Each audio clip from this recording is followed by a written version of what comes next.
Reveille. Look at us now. Tip to Jesus.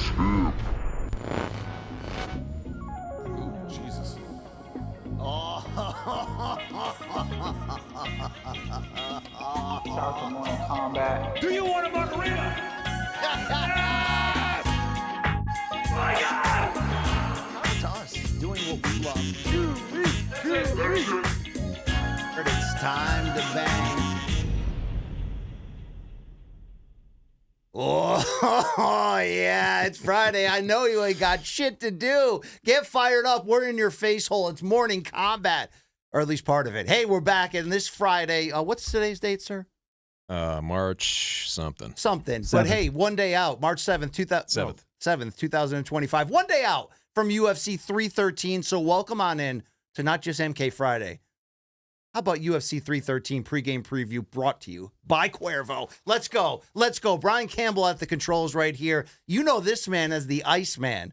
Chuck Mindenhall, the man in the hat from Yahoo Sports, right? That's Dig correct. it. Yes, sir. We will be seeing Luke Thomas in about 10 more minutes. He is a victim of Amtrak this morning. Yeah, I saw that. Having some problems. Which does happen from time to time. Chuck, this audience loves you. Yeah. Tell them how you're doing, right? I'm doing well. You know what this reminds me of? There was a time at the MMA beat where we were waiting on him, and we had a skeleton in the closet that we brought out and put in his spot until he showed up. Oh, wow. Same thing. This goes back a long time. This is like 15 years of problems with Amtrak. That's what I'm trying to say. Yes, with Amtrak, a long time ago. Yeah. Normally we link these problems to Luke Thomas directly, but we'll blame it on Amtrak this time around. No question about it. And Chuck, look, should I have to say this every time? Should I always have to be about this disclaimer? I know what you're used to on the other shows. Yeah. But here, on Pregame Preview brought to you by Cuervo, we speak in one language and one language only.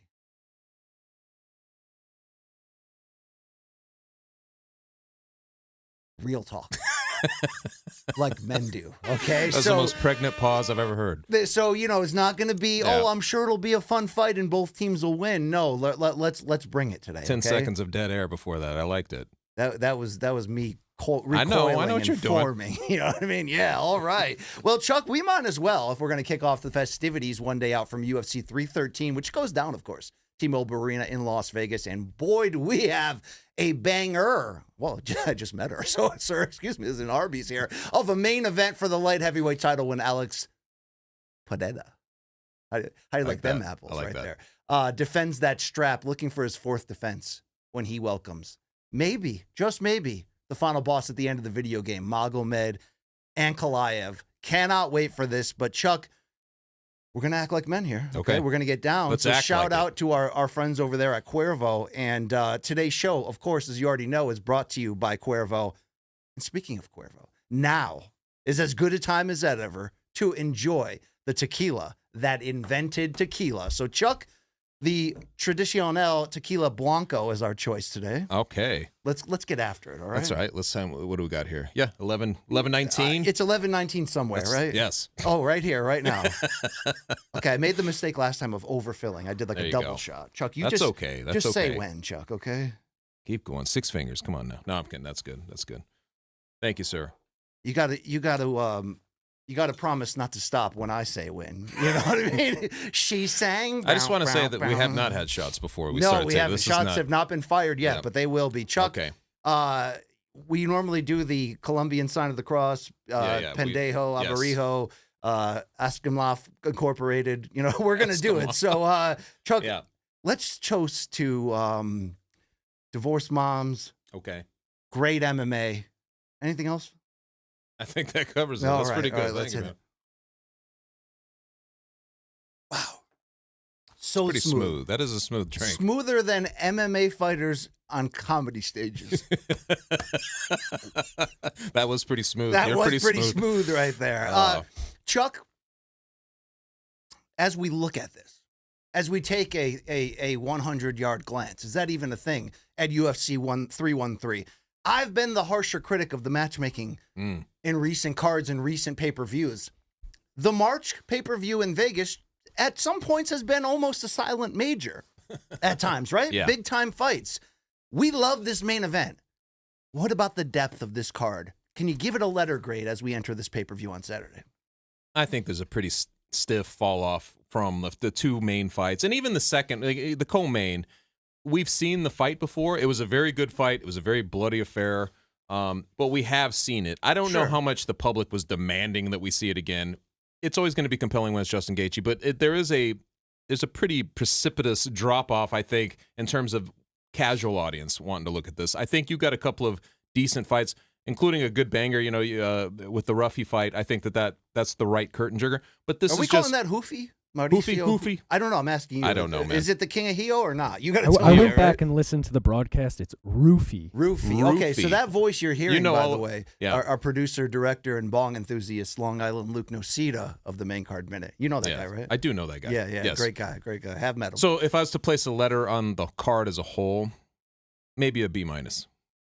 Very generous. It's very generous. What would you give it? What would you give it? I'm tempted to give it less, but that would be me hating. There's some bangers on this You are a card. There's hater. some names. I want to see the Tarantula come back after the sort of deceptive losing streak that he's been on in a few bangers. Is it of the quality I would want for a Vegas card much? No, it's not. It's just not, okay? But you got arguably the most exciting, most valuable, most popular fighter in the sport. Maybe if not popular from a commercial dollar standpoint, popular from the hearts of the fans when you're talking about Poatan, Alex Pereira. And like we said, maybe his toughest test, definitely on paper, his toughest test to date here at 205. Well, we love our partners in here right now. Chuck Mindenhall partnering with us, and of course Cuervo. But also, right, we got to talk about UFC 313 and DraftKings. That's what I'm talking about. Specifically, how about Pick 6 from DraftKings, the official daily fantasy partner, of course, of the UFC. And what do you get with Pick 6? Your shot at winning real cash. Now, you don't want to miss out on this. Throw down some cash, hit all of your picks, and try to bring home some cash. You can do this here. So sign up to play Pick 6 and cash in on your UFC knowledge. New players to Pick 6 get 50 in Pick 6 credits instantly on just a $5 entry. Pick 6 from DraftKings is the most fun way to play fantasy sports. Download the DraftKings Pick 6 app right now. Use code COMBAT with a K. Of course, you know that already. That's COMBAT with a K for new customers to play. $5 down, get $50 in Pick 6 credits. Only with Pick 6 from DraftKings. The crown is yours. It's like drafting your own fantasy team for this UFC 313 card. You get 6 picks, and it's statistical categories lining up. Let's see where you rank. And, of course, if you have gambling problems, call 1-800-GAMBLER. Help is available for problem gambling. Call 888-7897-777 or visit ccpg.org in Connecticut. Must be 18 plus. Age and eligibility restrictions vary by jurisdiction. Pick 6 not available everywhere, including New York and Ontario. Void where prohibited. 1 per new customer. Bonus awarded as non-withdrawable Pick 6 credits that expire in 14 days. Limited time offer. See terms at pick6.draftkings.com/promos. Thank you very much. Get fired up. We're about to really kick off this UFC 313 pregame preview. Luke Thomas has entered the building from his train delay. We got Tukey in the house, Chuck. Okay, I see him. I got an eye on him. I already felt him out. I said, will Tukey, join in on the festivities here? You know what I mean? He's like, BC, she's 5. Okay, she's 5, but she's going to carry that spirit, that fighting spirit just the same. So shout out to our favorite dad right there, Luke Thomas, who will be in shortly. So you go B-. You can't overlook, like you said, that the Gaethje co-main event is going to absolutely bang and answer a lot of key questions in the lightweight title position. I don't feel like we jinx him when we do this. Sometimes you talk about guys and you say, this is guaranteed to deliver. Yes. We do this with Gaethje every time, and he still does it. So I feel like you can't jinx his fight, right? I would agree with you on that. He tends to deliver, even if one day it's going to end really badly for him with a couple knockouts in a row. I've been we saying could this be close for years. to that. Yeah. But the way on the road to get there is always exciting with that gentleman. Yeah. Would you say that outside of the 2 Adesanya fights, given that Poatan and him had such a heated rivalry with a backstory, that our excitement level is off the charts, is this the most excited you've ever been for an Alex Pereira fight in the UFC? I think so, because maybe, like you mentioned, if we're going outside of the Izzy fights, only in the sense of it casts major doubt. I think even the handicappers have look how they identify you on the screen there, Chuck. Look at the neighbor. Yes, I'm very close to him, actually, not too far. But just in the sense of basic doubt.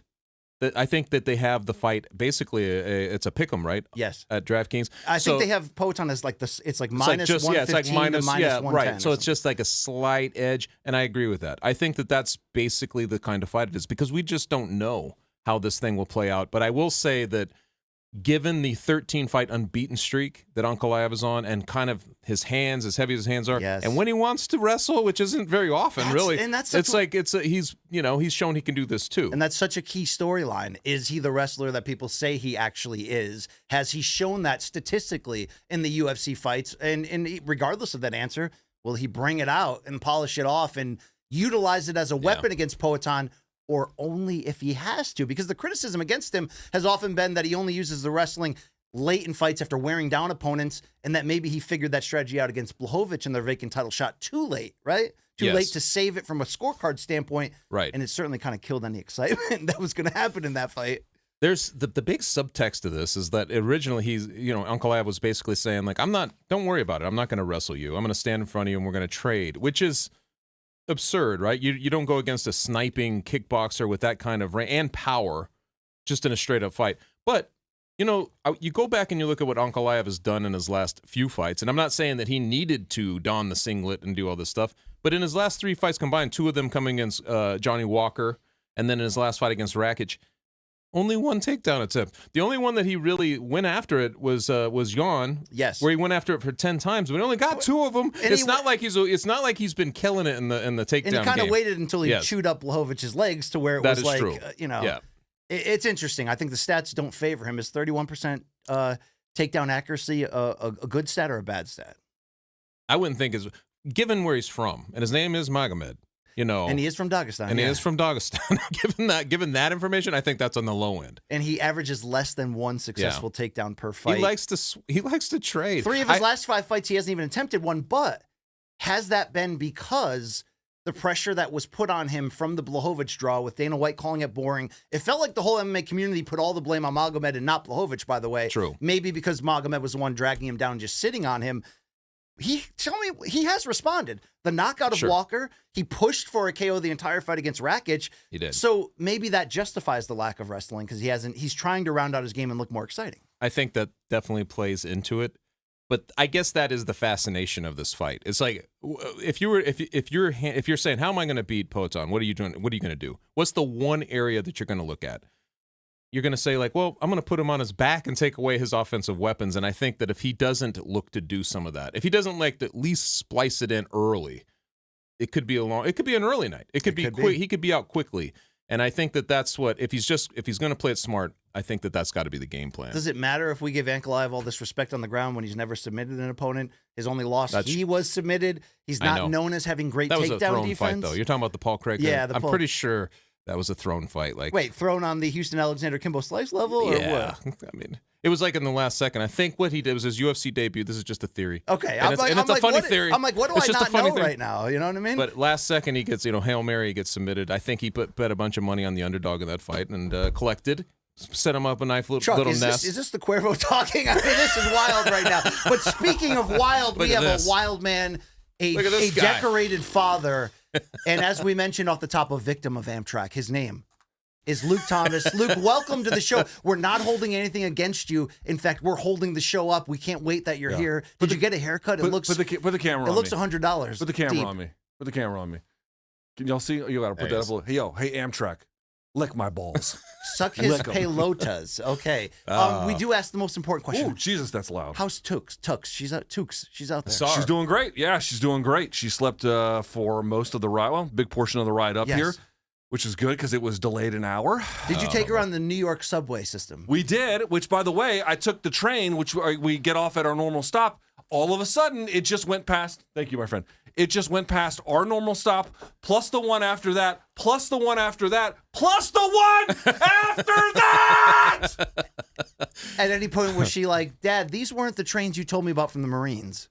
Okay, my daughter is... Okay, it was in code. I mean, she doesn't know... It was a coded joke. She doesn't know what that means, but also she's 5. Okay. She does not need any Blanco. Also, just in fairness to Brian, she's wearing noise-canceling headphones, so she can't even hear us right now. I noticed that. That's a very smart It does run in the Thomas family. I've been behind him at train stations screaming his name, and it's not... That's how I avoid... you always have something in your ears. Yeah, that's how I avoid riffraff. Yes. I mean, I don't want to be talked to. Yeah. All right. Luke. Sorry, everyone. Glad to be here. Welcome to the show, by the buddy. way, I want to say this. Yeah. I think the 313 card, don't shoot the messenger here. I'm more than the messenger. I think it's pretty good. Okay, he I gave says it a B minus. B-. I said B minus. And I say I want to be a hater and give it worse, but Would you No. give, would the you give it Pereira better? fight is the most anticipated non-Adesanya Pereira fight for me by far. So, and that carries Totally true. That carries so I agree. much weight along with the co-main, which after I stop being a hater is going to be exciting. I'm looking forward to it. So yes, I will agree with you. Here's my It's basic. not a Vegas one in March, but it doesn't suck. Fair Luke. enough. Here's my basic elevator pitch for this. Okay, obviously you're dealing with less than ideal circumstances in the co-main event, but I think given the other options they had, this is one of my preferred ones.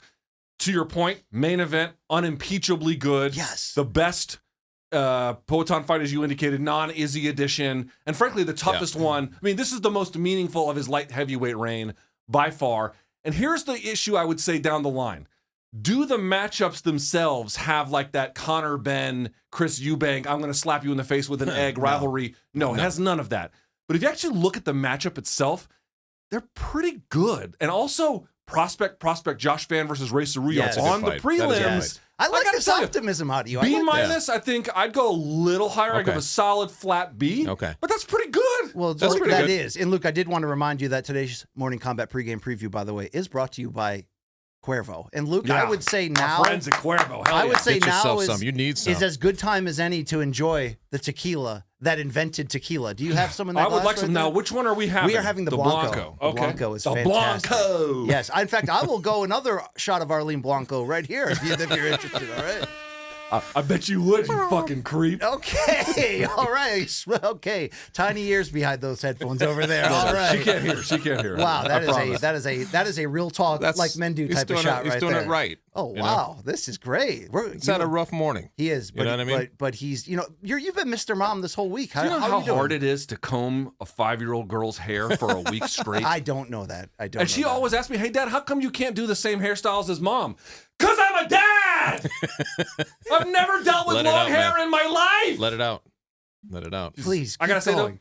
when we were when you get off a plane, it's called deplaning. Is it detraining? I'm not even sure. Disembarking on the train. A woman who was in maybe Chuck, can I offer like you 2 some? seats up from us because we had to sit in the quiet car. That was the only way we could sit together. And the woman came up to us and she said to my daughter, she goes, "You're the best travel companion a person could ask for," which, by the way, is true. Round of applause for the Tookster, everybody. Round of applause. She can't hear. She's watching Spider-Man. Who cares? Yes, yes. All right. Is she a big fan of what, like live action movie Spider-Man? No. She's watching the Spidey, where there's the kids, Yes, like yes. with the Oh, big heads yes. and everything. Yes. Yeah. All right, guys, we're going to get back into the main event here. I want to offer this. I don't know if it matters, but it has been a storyline, especially I caught up with Magomed Ankalaev on my personal YouTube channel, the Brian Campbell you did? I Experience. didn't You see can that. catch that Okay. interview today. It's going up today. But, Oh, okay. I did ask him straight up about, is it really that no one has, if Poatan comes from a Hall of Fame kickboxing career, which he did, and then climbs the MMA ladder so fast, is it that no one has exposed his wrestling because they haven't, or is it something else? Ultimately like that, setting him up. And he said, look, this is a matchmaking thing. And he doubled down on that. He wasn't afraid to play the heel in yesterday's press conference. He says they've matched him strategically, striker after striker, avoiding him. And while you might say on the surface, yeah, okay, cool, but like somebody could have exposed him along the way, let's not forget one key fact. Magomed's been number one contender for a while. The same month that Poatan fights number 7 Khalil Roundtree in a matchup that we're like, is that the next one? Number 1 Ankalaev had to go through an Alexander Rakic who was coming off a 2-fight losing skid. So it's like they've stretched this out in a theory as much as they can, and they put this fight during Ramadan, which is a big part of Ankalaev's sort of pre-fight narrative in terms of the challenges. He's been breaking a fast to have water during training, but it's been a major challenge for him. True or false here? I'm not asking you to buy fully into the conspiracy He's theory that 100% Poatan's right. protected, but Poatan has received every possible benefit of the doubt in the build to this fight, correct? There is simply no denying it. Not only do we know it's true in this case, we've lived through other versions of this. I'll never forget when the UFC made McGregor versus Dennis Seaver, when the Frankie Edgar fight was sitting basically That's right right. there. It's the same argument. Listen, does everyone get the same treatment with management? No. I'm not here to say that's fair or great or awesome, but it is a fact of life. It's just how things go. There's simply no denying that they match-made Poatan in a favorable way through light heavyweight. There's no denying that they waited for Ankalaev to kind of slowly... And by the way, he also fucked things up. He was supposed to, Yes. if he was going to beat Blachowicz, he was going Yeah. to move to the front line. He messed that up, which I think that made them lose confidence. And he got angry. He got Yeah. into it a bit with the promotion, and I think that didn't help him. Fair enough. But here's the point I wanted to make. They did the same thing with McGregor. Why? Because they wanted to make sure he had just enough time to get his wrestling where it needed to be. Yeah. Because once you graduate to the Mendezes and the Edgars and the Aldos, I never fought Edgar, but that level of the game, there's no going back, right? There's simply no going back at that point. Poatan saved that company in 2024. He said this week he's the face of the company. I absolutely believe that. In terms of the fighters, Dan is the face of the company, but in terms of the fighters, Right. that's Yes. absolutely 100% true. No question in my mind. This is what they do to preferred stars. At the same time, as we mentioned, with the Blachowicz thing, he kind of messed it up. And the other point is, okay, dude, fair enough. All that didn't go your way. This is your chance to undo all of it. All in one fell swoop. You can get rid of all the unfairness, all of the delays, all of the suffering, all of the waiting. This is his chance. They did it with McGregor. They did it with Poatan. They'll do it with somebody else in the future. This is his chance to upend the I apple don't cart. disagree with any of that. Chuck, before Luke stepped in, we're talking about the idea, is Ankalaev actually the talented, decorated wrestler that has been, this pre-fight narrative has been built around? I want to flip that on the other side and ask you specifically what I just teased. Is it that Pereira hasn't been tested at all in the wrestling, maybe beyond the Blachowicz fight? Or is it that part of the secret sauce of him transitioning from kickboxing to be this great this early at MMA with Glover Teixeira in Connecticut in his corner, that we would have found out by now if he was a fraud, wouldn't we have?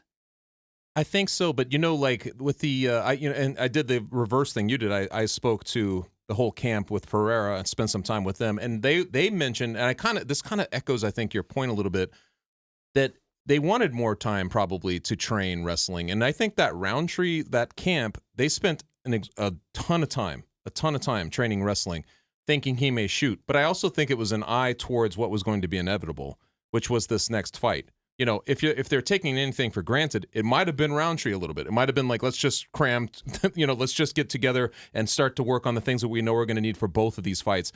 And I think that they believe, Plinio Cruz was one of the guys who laid it down for me. He's like, who's been able to wrestle us? You can make the point that nobody has really sold out to try.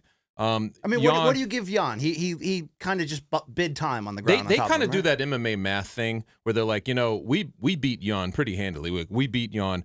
Whereas Ankalaev, they thought Jan beat him, and they kind of we walked out of there like it's the old BJ Penn thing, like we went to the bar. Whereas when he he fought, he went to the hospital. Dogs and beer. Yeah, exactly. So Yeah. it was like they're looking at it from a whole different standpoint.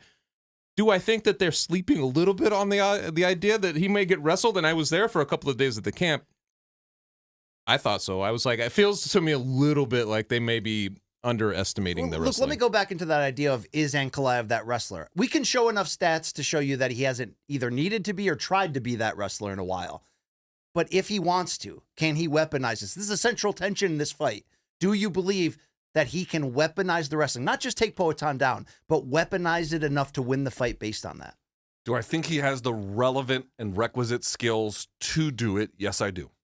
I do think that. But I don't know what they call him in y'all's, comment section, but in mine they call him Donkalaev. Wow. He's a fucking donk. Okay, is it a low fight IQ thing, or is it just mistake prone, or what is it? I think it's a little fight IQ. Yeah.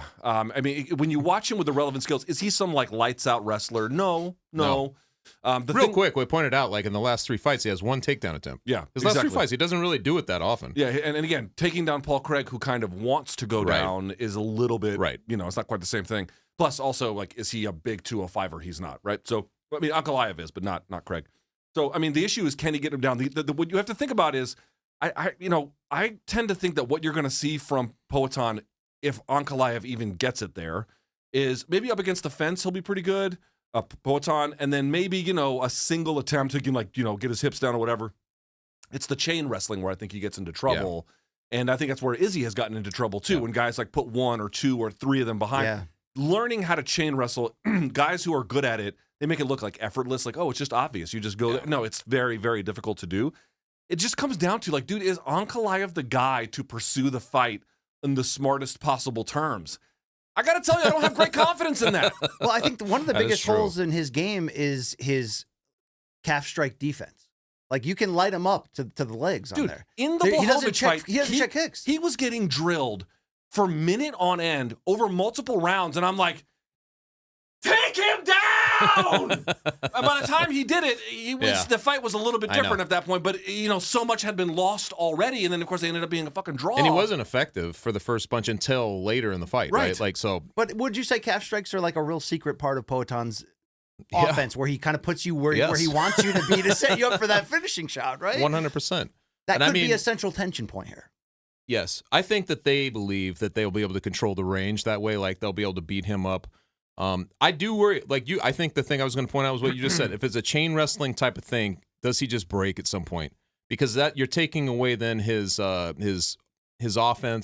You're tying him up. You're making it boring. But if he's smart, that is the way you get the title, right? I think that that's the surest way. If he wants to trade, if he wants to go in there and trade and try to knock him out, to try to play up the narrative that he's more exciting than he's getting credit for, I just don't see that ending well.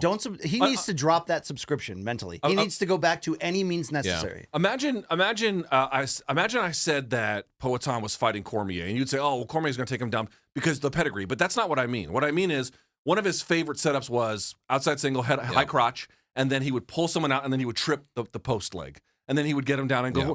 If you could believe that Ankalaev could do something like that, this would not be very much of a debate. I agree with you. I agree with you. But it's like, I don't know if Ankalaev can, A, even do what Cormier can do, number one. And number two, even if he could, is he going to even, this is the crazy part, is he going to even elect to do something like that? Oh, I'm going to go out there and stand with him and see what happens. You think Cormier is going to do that shit? You think John Jones would do that shit? It's just fucking bananas, but this is the state of light heavyweight in 2025, I guess. I mean, I could see a scenario where Ankalaev gets so comfortable in his own striking, and if he gets out, because he's a southpaw, he's long, there's a lot of things to like in theory about the technique in his game, the structure, the power that he brings, 6'3", which pairs well against Poatan. Mm-hmm. But you linger in that pocket. I know. Even for a second, look at what's happened to Sean Strickland. Like, that's what you're up against. And if you are first team all donk, then that could play MVP. into it. But on the flip side, what if you pull at Poatan's gas tank from the very beginning? I mean, he hit rough stretches again in the first Izzy fight, for sure. Now, the fact that he rallied the fifth round to knock him out is part of his legend, for sure. But, like... Well, you haven't seen him put in deep water like that, Really, you really haven't seen him in that type of situation. He goes 5 hard rounds. I was talking... There's so many like little red flags you could point to within his camp. He was in Australia just a couple of weeks before, and they said that he was training over there. But I mean, we saw DC called him out straight up. Yeah, and I mean Volkanovski. You remember when he started to have his downfall? He did the same thing. He went to Puerto Rico from Australia. He had a bunch of disruption in his camp, and he goes in there and he gets blasted. So I'm not saying these are correlated, but like that is a little bit of a red flag. And it's like, so he comes back, and I was talking to Glover about this, and he said, dude, he landed on Monday. By Tuesday, I was like, let's do 3 rounds, ease back into it. He's like, let's do 5. He talks about him like he's just, this relentless force. And I was around them a little bit to see it. He does go hard, but that's a lot to ask if you do put together that kind of thing where it's just the soul sapping, like going after him. Can't we say that as a general proposition, he's older, was he 37 now? 30, yes. I do think, though, and especially under Coach Lanio and Coach Glover Teixeira in particular, don't we agree that Poatan is a fast learner? Don't you feel that way? I don't mean to parrot talk you Rogan style, but the fastest. You know what I mean? would say when you're talking about the IQ, I think he's got a very high IQ, super high fight IQ. It seems like, again, I don't imagine he's going to be an amazing chain wrestler, even in the best of scenarios. Right. Yeah. But as a general proposition for a guy 37 in a secondary sport, granted a close one, but still, he learns pretty fucking quickly how to get things going. He does 100%. And so to me, it's like, I don't know, man.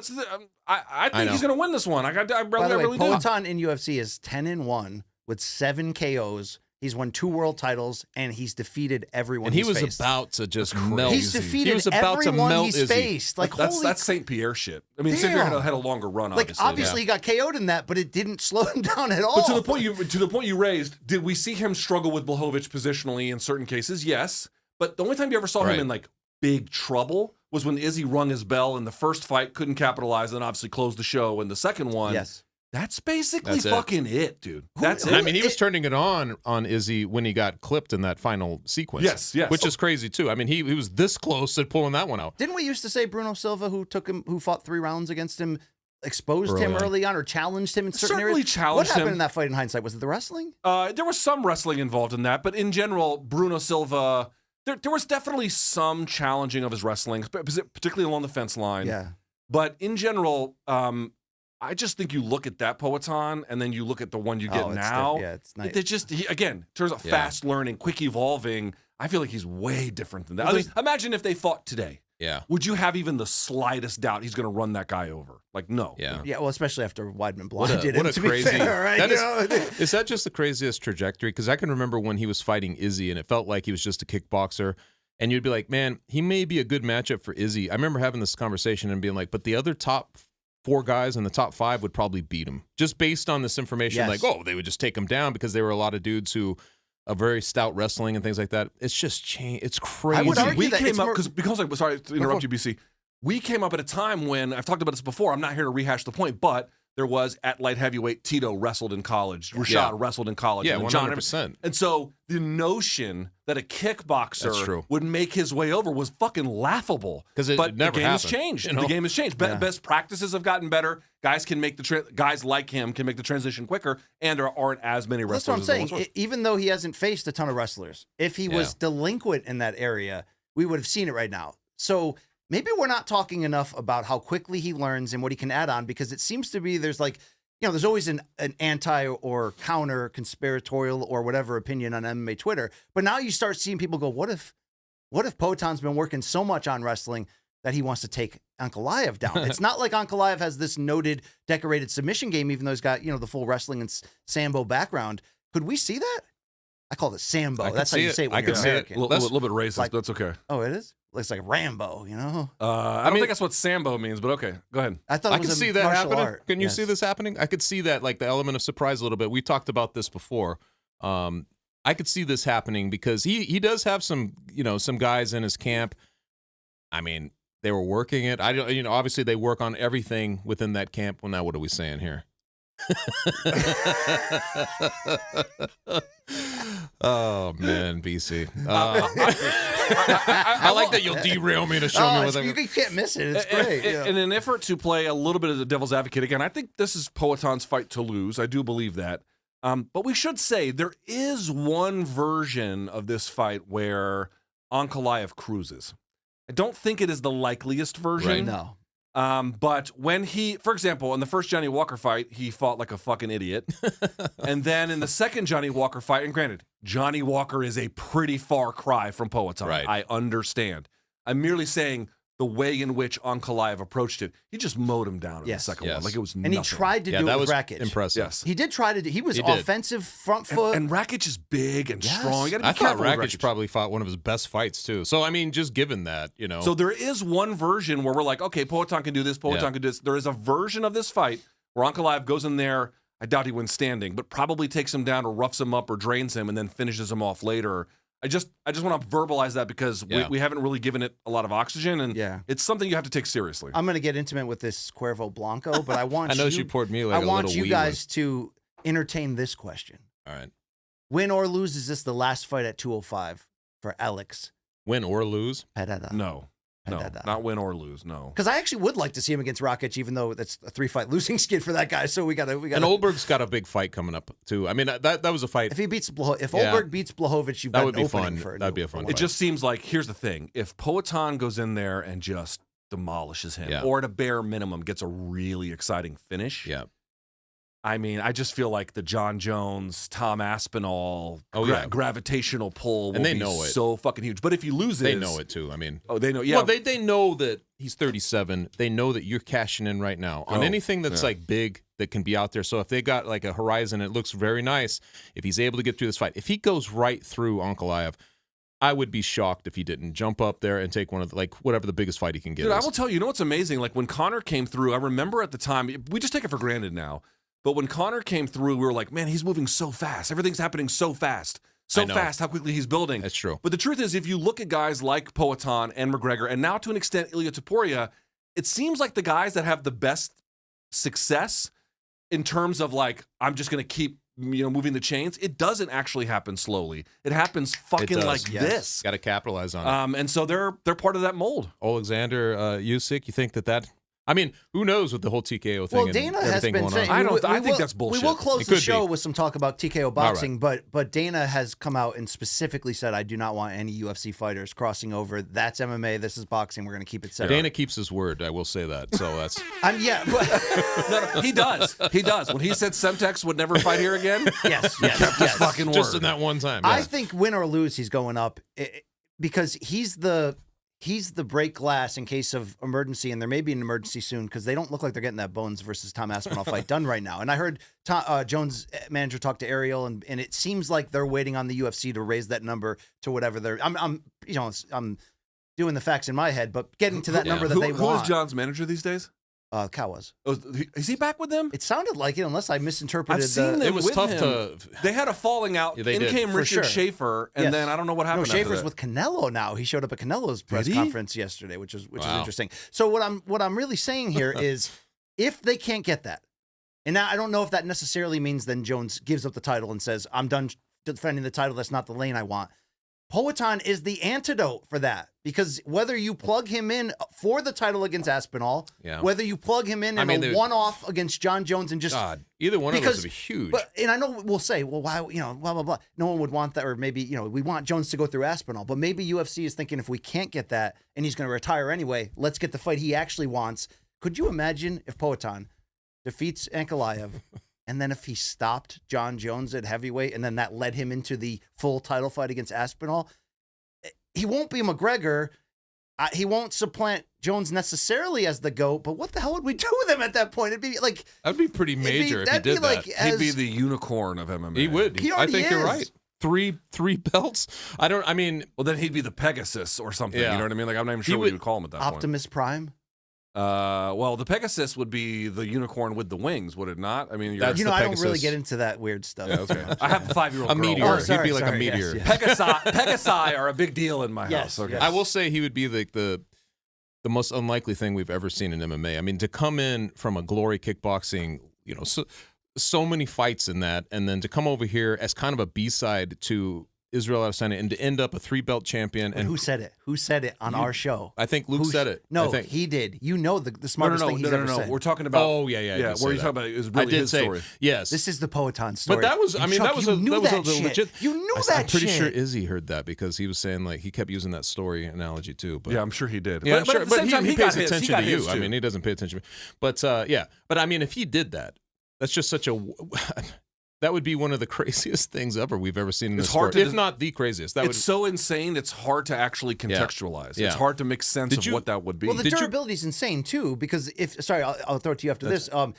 He would have 4 title defenses if he wins within a 12-month stretch, Mhm. and it would be the most in modern history and only second to when. That's I think, the other I think thing. Tito had 5 in a year when they were just Yeah. needing him to But main he's event like, every pay. that's the other thing. Being as prolific for an escalating scale, going from like Madison Square Garden to UFC 300, Yes. which is this big mega event, to UFC 303, where Conor had fallen out, and now you have to make up for that loss. This is such an escalating scale of scrutiny and like stakes for him to go through that.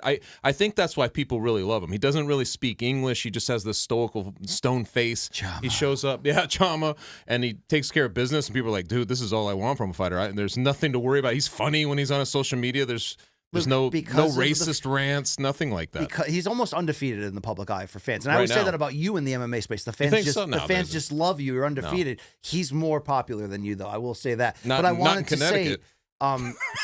That's true. I forgot what I wanted to say, but it was definitely inappropriate and awesome. At You the were going to same throw it back to him. What were you Oh going to yeah, say? I was going to say, did you guys look at his Players Tribune piece? Did you get a No, chance to I read it? read some of the key lines from I it. just thought it was interesting that, I mean, you kind of get a sense of how he grew up, but I think that we've heard this from GSP and a couple of others when they use fear to basically become as great as they do. He basically talks about how he's fear-driven. He doesn't want to be knocked out.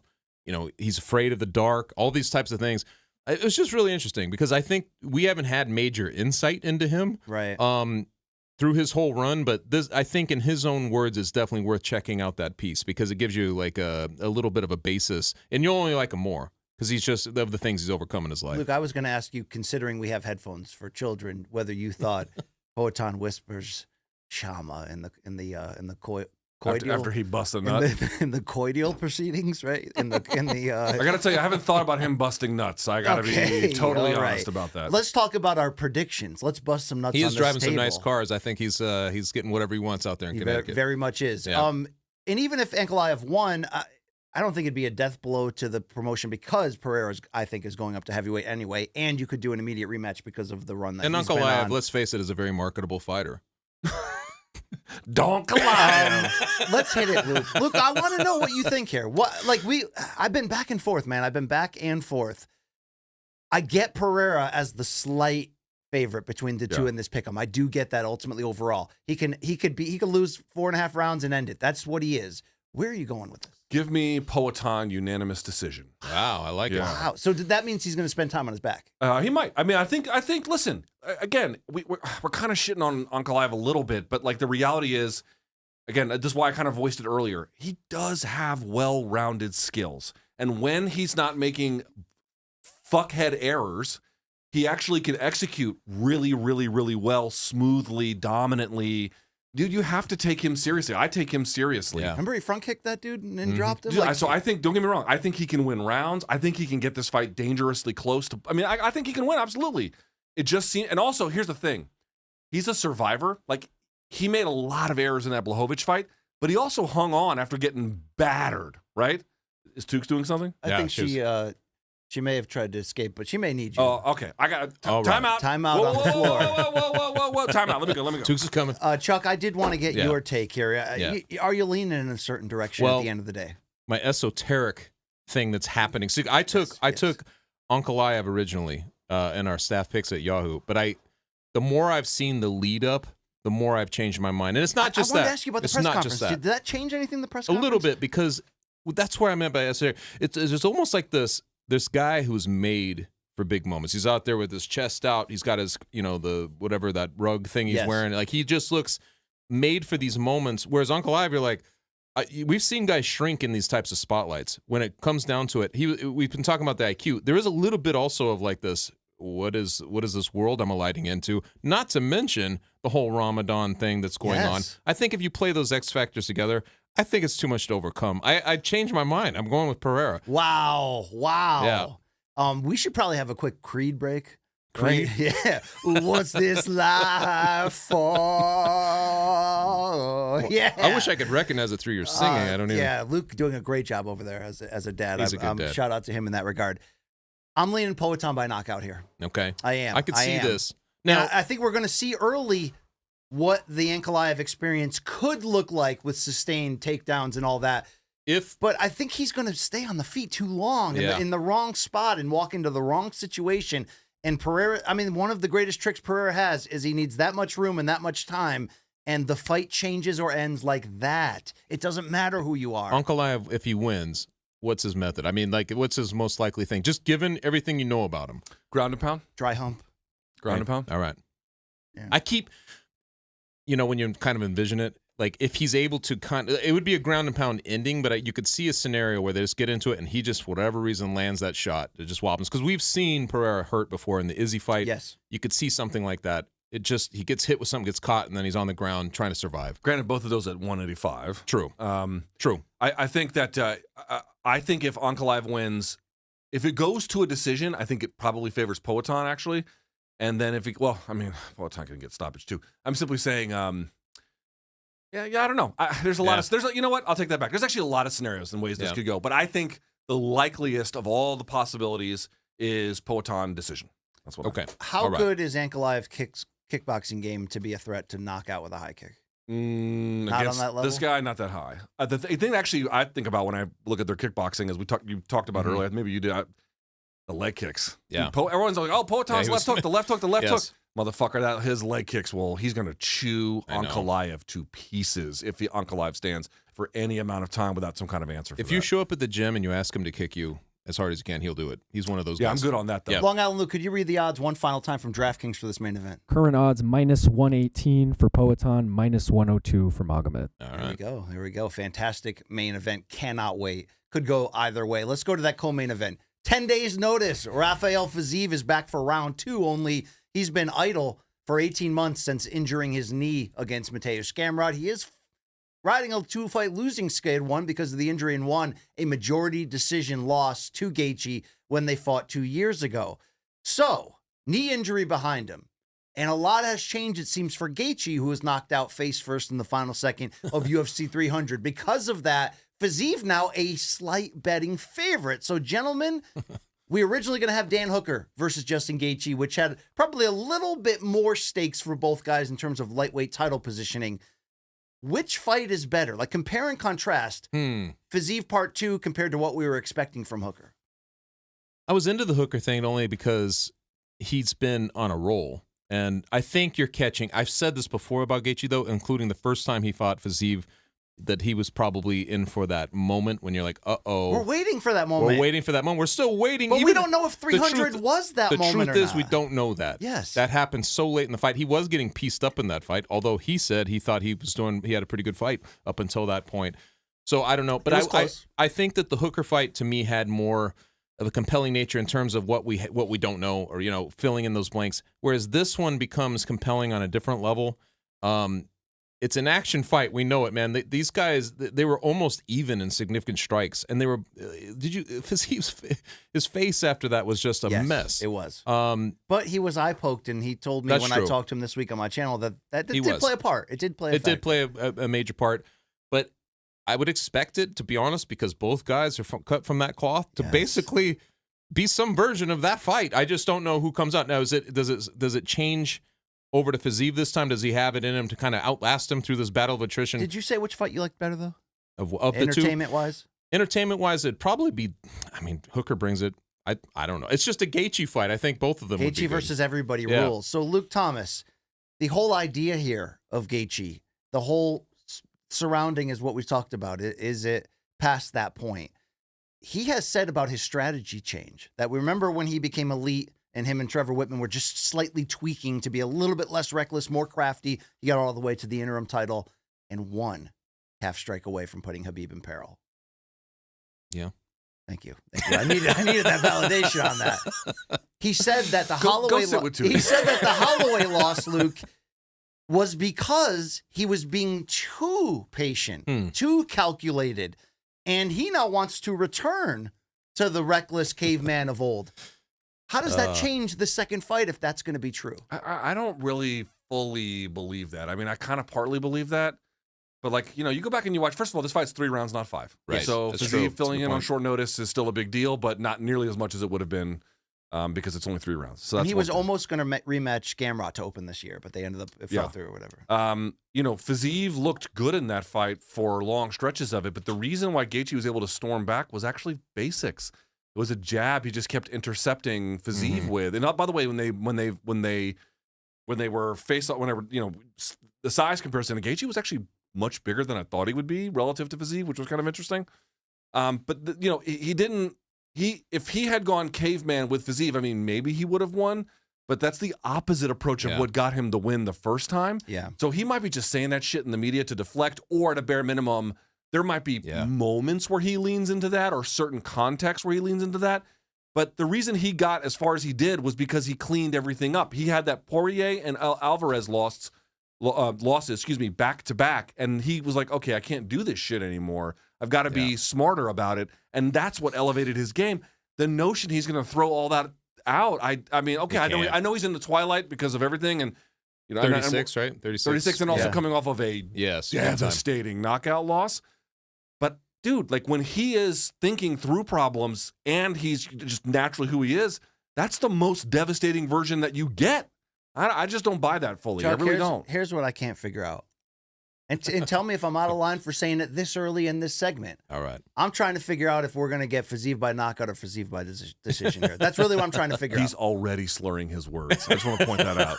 Could you drive a car now, you piece of shit? I don't think I'm going to drive that train He's home. Been pouring them. When you get the ISO shot, he's been pouring them over here. Chew, friggin' chew. Yes. Okay. I just said something. I think it should be his fight. But the thing is, man, Fiziev gets hit. You probably went back and looked at, like, this tape. He gets hit. Like, he's just the same thing. Like, he takes a lot of punches. Brad Riddell was landing plenty of shots on him in that fight. I think it was in Australia. Mm-hmm. His boxing was good, but he was also getting just pieced up. The RDA was having his way until he was knocked out. It's one of those things, you look at these guys and you're like, every fight he's been in, if you want to punch him, you they're can. rough and tumble. Yeah, they're and to your point, in that third round of the first fight, Gaethje was just jabbing him, jabbing. He was hitting him. He was hitting him. He couldn't do anything about it. So then he starts slipping. So what does Gaethje do? Fucking collar ties him and then starts feeding him uppercuts. And he had no answer for it. I'm like, this is what I mean. Gaethje showed crafty guile, like veteran stuff. Totally, but this is what I mean. Like, is feeding a guy uppercuts brutal as shit? Obviously, but he was thinking through the problems. That's what got him the win. I don't understand why you would like, dude. That's what saved your ass in that fight. Like, I just don't get it. You know? No, I think he's gonna. Maybe he's gonna show up and he's gonna fight. The only thing is, I'm like, I could see him, like you mentioned, the downfall. Because he's fighting a guy who will just accommodate this, and they're going to do this. I feel like this, if it's going to happen, it feels like it'd be this fight. I just feel like it's his addiction, it's his vice, brawling and just throwing it to the wind and just walking in. Trevor Whitman used to talk about it all the time. It's like he's tried to hold it off as long as he could, and he, like we said, he got to the interim title and fought for the real title, and now I think he's like, I know I trust this style better. This is who I really am. I'm going to go back to it. It's this, if I'm going to have one more run, I'm going to do it my way. I think that's where his head is at, Luke, in this regard. But he said this is a tougher fight than the Dan Hooker fight, the second Fiziev matchup. Even though Fiziev's off and coming off of 2 losses, they got him as the favorite here. Do we expect to see Fiziev come back from 18 months with a elevated game? That's the question. And also, like, so many questions, to your point, the one you just raised, all the Fiziev questions. Then on the Gaethje side, dude, I don't give a fuck who you are. You get knocked out like that, you're not coming back the same guy. Now, not to say you can't win the fight. That's 100% not my point. But, like, are you the same after something like that? You are not the same. That is a depth. Again, ask and he hadn't been knocked out since like 2000. That was the Dustin Poirier, I think, was the previous time. And that was like attrition. This Eddie and was Dustin stopped him in succession. 100%. Yes. This was one just like on your face. They had to get the smelling salts. And by the way, footage surfaced this week. Oh, the top trying level? to wake him up, dude. It was bad. Did you see that new above the octagon view that they showed? Where I have to tell you, I have no doubt that Gaethje's mind frame will be totally fine. But when the strikes start landing, I wonder what's going to happen to him. It's like that Liddell Liddell thing. Remember, like, it's just like the black spot became bigger and bigger. It's like every time he was sitting, it's like when it the goes, Rich Franklin. I know. So I wonder. I mean, you don't love to prematurely say this stuff because you just don't know. But if it was going to show up, it would be after something like that. Yeah. I mean, that was brutal. I mean, he took a lot of time off, which is good. He did. But you're not going to be the same. I don't feel like Fiziev has hit his full ceiling yet. No. There's been some setbacks. Is there still time for that ceiling to get to the championship? How old is he? He's like 32. 32. I believe. There's a little bit of me that thinks we might have put him. I remember talking with you guys about him when he was coming up. He was on that six or seven fight win streak, and he just looked like such a world beater until he ran into Gaethje that night. But maybe we did it a little bit with him. Well, he's also reckless. If he can pull like Gaethje, if he can sharpen that up. Also, he's thrilling. Remember when he would lean back? Matrix style. I love watching him fight, but it's not. He's never going to get an award for self-preservation. Let me give a shout out. You guys ever watch MMA On Point, the YouTube channel? I've seen it. Our brethren from the UK. Yes. Shout out to Bailey and Jason. Yeah, Jason. So Jason put out a video, I think last week maybe, talking about how if you look at the age of all the champions, and not just the champions, the fighters in these divisions relative to 10 years ago, everybody's older. Yeah. Now, there is something to be said about that across sports, but it's especially pronounced in MMA. We had talked previously about, these Soryukians, these Fizievs, these Gamrots, they're going to push out all the Poiriers and the Gaethjes. Right. And then it just didn't actually happen. Except now, Fiziev, okay, granted, unenviable circumstances on short notice and some other things, time off from injury, but you got a second crack at this. And he is coming off of a horrible knockout loss. Yeah. Like, this is, if there's going to be turnover, this is the line. Yeah. This is the moment right here, right now. And that's why Fiziev has acted so blessed and happy this week. He feels like this was almost a gift the way the timing worked out. And honestly, if he gets through, it does kind of freshen things up. If Gaethje wins, you're just going to be recycling almost the thing you're talking about, where you're just the same guys are going to be hovering in that top 5 space. It's very strange setup that way, Like Hooker, if he'd come in there and did it, obviously, like, he's coming back from kind of being, at the bottom for a little bit where he lost some fights. All of a sudden, he's reemerging. That's a storyline they can, run with. But if Gaethje wins the fight, I mean, it just keeps perpetuating itself. Honestly, if Gaethje wins, are they going to do the Poirier trilogy? Probably, Yeah, right? For a non-title fight, point. that would be. That's a great point. Put the BMF on. I don't even know if the BMF carries one-on-one. over anymore. Does it carry over? Is Max the BMF champion, or do we just arbitrarily take it off him and put him somewhere else? Their second fight was for the BMF with the head kick from Gaethje. They just did a BMF third fight. It's almost like a championship. It's a championship of our hearts because it would close out the era. Poirier. This has been the greatest all-action lightweight era we ever could have imagined. That's true. But I still think those two make the best fights in this group of all action Let me fighters. just say this, too. I've been working on a video. It's almost done where someone asked me, could you name all of the best fights by weight class? So all the best welterweight fights, all the best middleweight fights, which is quite an undertaking. Let me tell you. You mean that have happened? That have happened. Okay. I just want to point this out. If you actually look at the best fights at lightweight, it's not necessarily at all centered around who was champion. And in fact, most of it centers around Dustin Poirier and Justin Gaethje.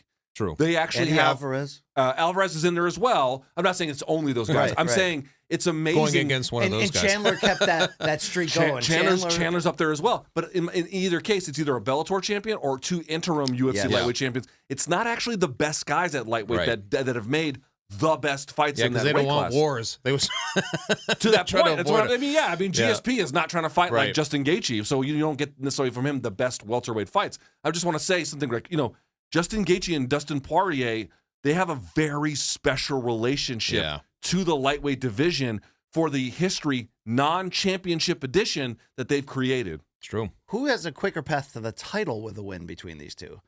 Because Gaethje, you can make a lot of sexy matchups, but does he spin like he's reaching back in the rankings in this fight? Can he spin this? I think if Gaethje mows him down, it's him. Like, could he be a Topuria introduction to lightweight if Gaethje beats Fiziev? I think if Gaethje wins, he's going to ask for Islam. And they're the same manager. That would be. You know what I mean? Yeah, they haven't fought each other. That would be. Yeah, you can just do. Remember, they were talking about that after Gaethje knocked out Poirier. They were like, "Oh, that might be." And you might say Fiziev has a longer run, but there's so much turnover with these aging names coming out that we're looking for someone like Fiziev to insert back in there. We need BSD to come back alive too, don't you think? He's another one of those guys. He's another one. Yeah, when we were talking about it, like it just seemed like such a monster class coming up alone. But I agree. I think it would be Gaethje. I mean, as much as I want Fiziev, he's still on a 2-fight losing streak. If he avenges the one, okay, great. But I don't think but the Gamrot fight, he got injured. That's true. I mean, That is true. And I That is true. looked at the scorecards. He won the first round on all three judges' scorecards. That's true. Maybe the losses should be. Long Island, asterisk. Luke, what are the final odds on this from DraftKings? You're catching me off guard. Give me a second to pull Well, this I up. mean, you're Turn the pornography off your phone. Justin Gaethje is plus 130 right now, and Fiziev is that minus makes sense to me. 155. guys. That's about right. It's time to go there. Where are we leaning right here? Okay, we're not going to hold you to this pick for the rest of your life. What is your heart saying? I don't think you can come back from a knockout like what Max did to him. Give me Fiziev. I'll say by stoppage. It might have to get gnarly, but no, maybe not. Maybe if he turns into Chuck Liddell, I hope he doesn't. Please don't. It's the do it. same here. I think Fiziev. I think this is the fight that if he could circle any fight that he'd want, this would be the one. Yes. Even with these circumstances. And by the way, even if you go back and watch again, Gaethje did a marvelous job snatching that fight back after losing it early. But even in the third round, dude, Fiziev was landing on him. Like, it wasn't like he completely fell apart. It's just that Gaethje really surged. But Fiziev was still there. He just didn't have a lot of great ideas. You got a second crack at him. Yeah. This is a solvable problem, it seems to me. I would agree with you. Well, gentlemen, we hit the main event. We hit the co-main event. We did get out there and say to the degree of that there may be some bangers in and out, hidden in plain sight on this card. When you look at the pay-per-view main card, what's the next storyline you care about the most after the top two events? Ooh, got to be King Green versus Hoofy. Hoofy. Yes. I said Hoofy earlier, like that Ruffy. that was part of your dating ritual, right? You and Bill? Yeah. I used to hoof paint when I was in high school to get high. Yeah. Mauricio Hoofy was getting a lot of rub on the Embedded series, too. He feels like he's coming on. King Green is that old name. But you make one error in round one where King Green is always the most dangerous. Dude. You can get absolutely lit up here. We all know what's about to happen here. Bobby Green, King Green, is going to put his hands by his down. waist, and he's going to do this, and he's going to talk shit, and Hoofy is going to do what, and just fucking probably eventually style on him. Bobby Green is I think sorry, that's what's. sorry. I know he changed his name. King Green is a very good fighter. Yeah, you were talking about Cassius Clay earlier. I'm like, it's been a long time, Luke. Can we? I'm not calling him Muhammad Ali. Yeah. No, it's King Green. It's King Green. But he is older. He's got 1,000,000 miles on him. It's not like I think getting put to sleep by Patty is like there's a 1-to-1 correlation about what Hoofy's going to do.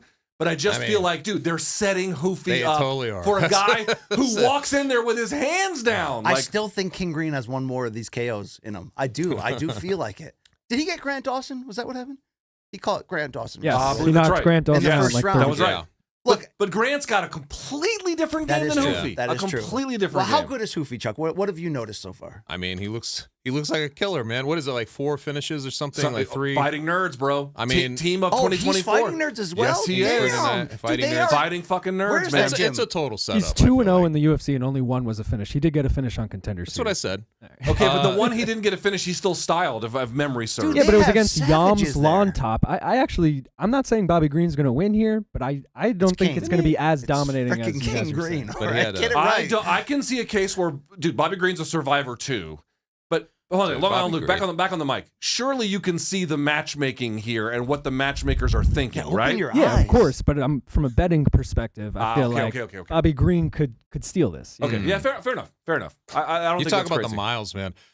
I first saw Bobby Green at the Affliction show back in Anaheim Wow. in 2008, like fighting Dan Lozon. Still remember that because I was at the Inland Empire Weekly, which is a paper out there, and he was from the Inland Empire. It's crazy that he is still around in 2025, still doing it. It's a crazy. It's crazy that generation is now old Yeah. and ancient where you can link it back. Because remember when Vitor and Hendo retired in a somewhat similar time frame, Yes. you're like, they touch back to like 97, 98, like way back.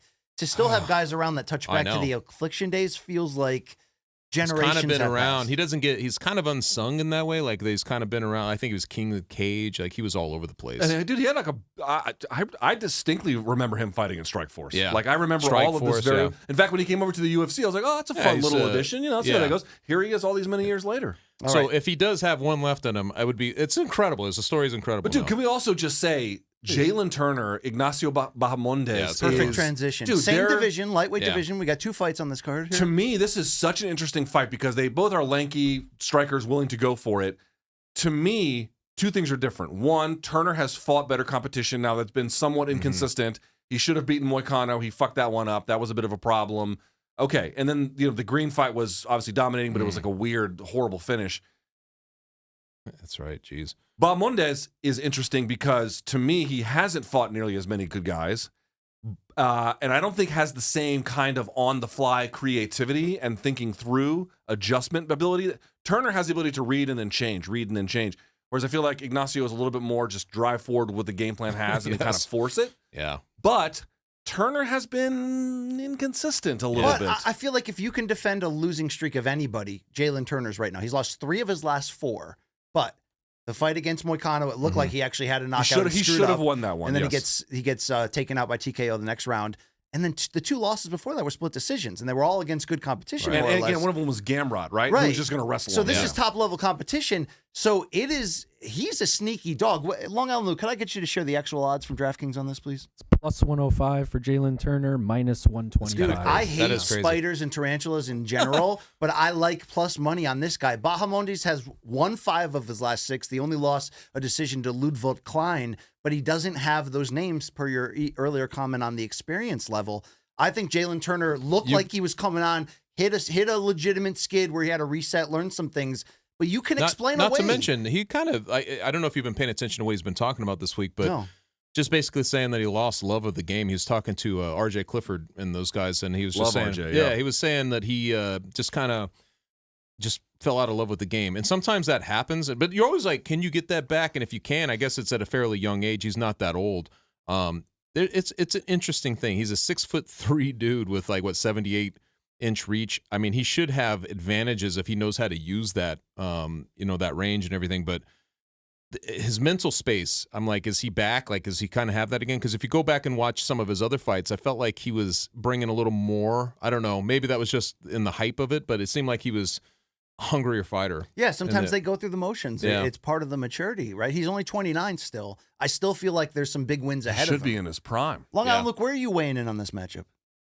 I like Jalen Turner plus money. I was a little torn on it. It was initially like minus 110, minus 110. Now that Jalen's plus money, I'm siding with Who him. was it that Bahamondes fought at the Sphere. I was at the fight, brought the crowd to life because he was just, I mean, they were just going for it. It was like a first Torres. Yes, it was that fight was. I mean, these types of like that kind of mentality, just to charge forward, like you said, and just kind of engage in a brawl. I mean, in Bahamondes translates directly to "let the rhythm take you over" in Spanish. So I'm like, it's, Bailamos. yes, Bailamos. yes. Bailamos. It just makes you want to bang, right? Yeah. This is why it's interesting, which is again, Bahamondes is not. He's not the creative striker that I think Turner is. But if Turner's, to your point, if his head's not there, he'll get fucking run over. True. By contrast, because I do think Turner has a higher ceiling, this is an opportunity for him to really get right against a non-wrestler in a favorable context. Great fight. This is what I mean. Does Turner and Ignacio, do they have like great rivalry with one another? Was this one they were on a collision course? No, but the matchup's actually pretty fucking good. I'd kind of like to see the winner of each of these lightweight bouts face each other next. That'd be great. Yeah. You down on that? Yeah. Our other main card bout is in the women's strawweight division. Okay, that's I don't mind this fight, actually. Well, 37-year-old Amanda Lemos may be on a skid where she's lost 2 of 3, but the win was against Mackenzie Dern, and she welcomes, let me say this right, Yasmin Lucindo? Yes. Who, by the way, 23 years old, 17-5 record, I think something like that. She has 22 fights at age 23. It's insane. Just beat Marina, right? Rodriguez. Marina Rodriguez. And that was, I mean, she's legit. I think it'd be, I mean, I feel like this is another one of those, here's the stakes being slid under the door for like one of the younger prospects to come in and take the juice. Here's the thing, the Brazilian fighters, male or female, they linger late into those 30s, and you cannot count them out. They're different. They're born different, Luke. Right. Well, here's the thing. Lucindo hasn't shown the high-level ability. In fact, she's had a few issues where she takes someone down, just lays on them. But, you know, at 23, it's like, holy fuck, like, you laid on this person because you just don't know what you're doing yet. Yeah. It seems like there's a great opportunity to show some new skills, assuming that she's been, steadily working on it. So that fight, again, is not the most exciting fight, no, but it's not some kind of piece. It's not some piece of shit women's bantamweight fight where you're just like, I don't give a fuck who's coming or going. It's hard to figure out though. Like Lemos is 3-3 in her last 6. Wins over Mackenzie Dern, Marina Rodriguez, and Michelle Watterson. Good. That's pretty great. Losses to Andrade by submission. It was a standing arm triangle. Wei Li for the title. I mean, that's the one that everybody like because it was so one-sided, yes. Wei Li for the title over 5 rounds. Okay, fine. You're not going to be Wei Li Zhang, whatever. And then she gets subbed by Jandiroba in the last fight in the second round. Fine. So it's all of those are okay. fine. She's not the best in the division. No, but she's a little hit or miss. But the high end of what she can do is pretty damn good still. So this is a great test for Lucindo in that particular. I agree with you. Also, I got to say this. Can we talk about the prelims or not? We will in a second. Okay. We will in a second because, Luke, as we talked about, Pick 6 from DraftKings, it's like fantasy football, but MMA edition. So we're looking to pick our Pick 6 teams for this UFC 313 card. And like fantasy, let's say basketball, where you're looking for those well-rounded players that can give you points, rebounds, assists. Jokic. Jokic fits that bill. Mm-hmm. There's the categories here for things like fight time, control time, strikes, takedowns, reversal sweeps. If you win in the first round, you get 90 plus points as opposed to winning later. So you got to think of well-rounded all around, but also people, if you get a finish, it's going to make them bigger. Luke, when you look at this card, like who's a top draft pick when you're looking to make your Pick 6 for UFC 313? I mean, I'm not sure how to answer that one. Presented by DraftKings. I'm not much of a bettor. It's kind of, you're putting me on the spot here. No, you look at it more of a fantasy football type of way in terms of the different categories that I just laid out to you, Luke, like strikes, like control time, and all of that. I mean, I'm looking in this case, Fiziev will give you something. Yeah. Ooh, yeah, that's a good call. Okay. We should ask our resident smart bettor. What do you think in reference to his question? How would you answer it? I mean, as someone who chose Ankalaev in the main event, we're talking control time, we're talking takedowns. Okay. I would lean towards that. Also, like, if you are leaning Poetan, he's probably going to get an early finish, so you could lean that way. Good point. There's a lot of ways you could go. This is a tough card to pick. Honestly. You get points for knockdowns. You get points for significant strikes, like we mentioned, all of that. So I'm Pick 6 in here. I like Ankalaev. I like everything he's saying right there. I like Fiziev here. Does it have to be the main card? No, it's the entire card. It's the entire card. So a little flexibility. All right. You got your options right there for Pick 6, brought to you by DraftKings. And remember, I'm going to pick my people. And obviously, you got to remember that with DraftKings, the crown is yours. So that's pretty fun. So I like my 6 in this case to be Ankalaev, Fiziev. I'm going Jalen Turner here, and I like him in this fight to begin with. On top of that, I'm going to go Curtis Blades. He can that's push the this one I was fight, thinking. give us a lot of takedowns, potential knockdowns right here in top control in that regard. And how about Joshua Van? And I know Luke loves that guy. I freaking love Josh Van. Can we talk about that fight? It's a little long in the tooth, though. That isn't it? pick six right there fits right in my wheelhouse for you. So DraftKings, the crown is yours. I'm fired up. I'm ready to go. Now, fellas, All right. we go below the 5. You got to pay for those 5 fights. These, though, I mean, you can watch them for virtually free. Technically, you can steal anything. That feature, the But don't. preliminary feature, is Curtis Blades, who I think we would all agree, if there is that demarcation line between the small handful of elite heavyweights and then everybody else, he's still above the line, in my opinion. Yeah, I mean, I know I was talking with Clint from MMA Die Hard this week, and he was saying, he's been knocked out 5 times, but it's like 2 of them were Francis, 1 was Pavlovich, 1 was Aspinall, and I forget who the other one was. It was another heavy hitter, or Derek Lewis. He's lost 2 of 3 by KO. That is the Aspinall and Pavlovich fights, but around that, he's got knocked out Almeida, which is not, knocked out Chris Dawkins. He smashed Alistair Overeem. Yeah. Like, dude, what's this guy, Rizvan, or the Rizzler? The Rizzler's coming off Rizzler 2 Kuniev? wins on the Contender Series. Yeah, I watched his fight with... And like a cocktail of I was steroids. like, first of all, if you got to fight twice in the Contender Series, that's I'm not going to say red flag, but... It's like Bo Nickel, and who's that guy that had to fight 3 times recently? Brundage. Torres Finney. Yes. Here's what I'm going to say. I watched this fight against, who's the big donk over in PFL that Francis smashed? Hedin Fajeda. Yeah. I watched the fight. He just fucking held Fajeda against the fight or the fence for like 3 fucking rounds, man. He popped for literally every known steroid to man. Okay, we need viable potential heavyweight title contenders because I know we're used to the title not being defended much the last couple of years, but I'd like to see the start to moving around. So Blades getting a win here could fill that. Obviously, the Rizzler has a chance to really make his name with this fight. What are the odds here, Long Island Luke, from DraftKings?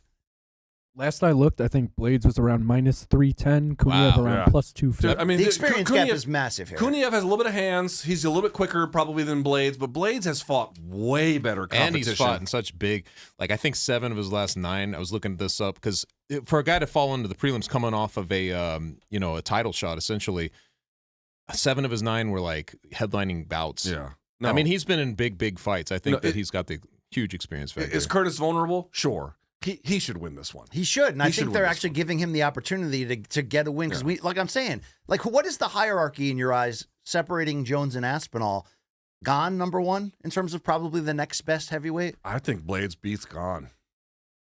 I think Blades beats Gone. And he's right there. I think you got Volkov probably right behind him. Volkov's up there. Pavlovich still kind of hanging around. Almeida, I don't think is completely done, although he's kind of been exposed. No, he's still. I mean, again, it's slim pickings, but I just feel like people shit on Blades, and again, he has suffered some bad losses. I understand.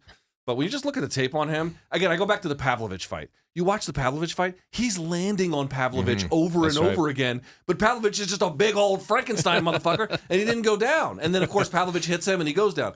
It wasn't like he wasn't doing really well. This is Curtis's fight to lose. And Alexander Romanov will be in the heavyweight season of the PFL. Yes, he will. Can we talk about how if Kuniev wins in his UFC debut, he will be a top 5 heavyweight? That's where we're at, guys. That's where we're at right now. Okay, that is. Keep the drug testers at bay. That's all. Luke, let's talk about flyweight Joshua Van, who was humbled against Charles Johnson, has won 2 decisions since then. I'm reading the wrong line there. Ray Tsuruya. Oh, try that Ray one again. Saruya. Ray Saruya, yeah. Ray Saruya. I don't know much about Ray here. Give me the 4-1-1. Standout wrestler, winner of Road to UFC. Super lopsided skill set.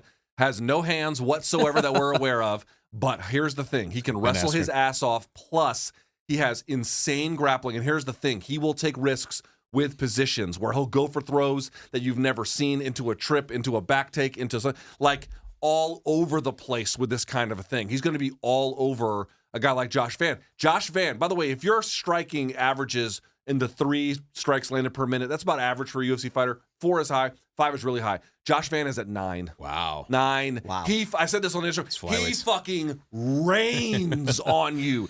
Get an umbrella, because here comes Josh Van just fucking pouring down punches. Not only does he land 9 per minute, that's the most in the UFC. Right. That's Josh Van. But here's the thing. Here's the thing. A guy like that is going to be constantly moving into you, constantly kind of taking risks himself. and Tsuruya is going to find an opportunity to get body lock trips, get to the back. Dude, this fight, legitimately, just on pure fight terms, might be the best one on the card. And love it. by the way, people are like, oh, we don't ever see prospect versus prospect. You got one. You got one right here. At 23 It reminds me of when Garbrandt fought Thomas Almeida back in the day. Remember that? It was great. They were both sluggers, but yes. Yeah, but yes. I mean, in terms of they were very young dudes going at it, they didn't usually book them like that. They were two know? alpha dudes, but you're like, oh, they got to go through each other. Definitely. So Van 23 from Myanmar, don't call it Burma. Yeah, for all you geography heads out there. Luke, like, are you get fired? Do you see the future? Like, will he fight for a title one day in your eyes? Like, Josh Van? It's definite, or is this the test that he's got to pass to continue that run? There are some issues with his game, and I do wonder how much his power is going to be a limiting factor. But he's so talented. He's so talented. I'd be very surprised if he didn't fight for a title. Plus, there's only like 20 flyweights. There's like 5 guys.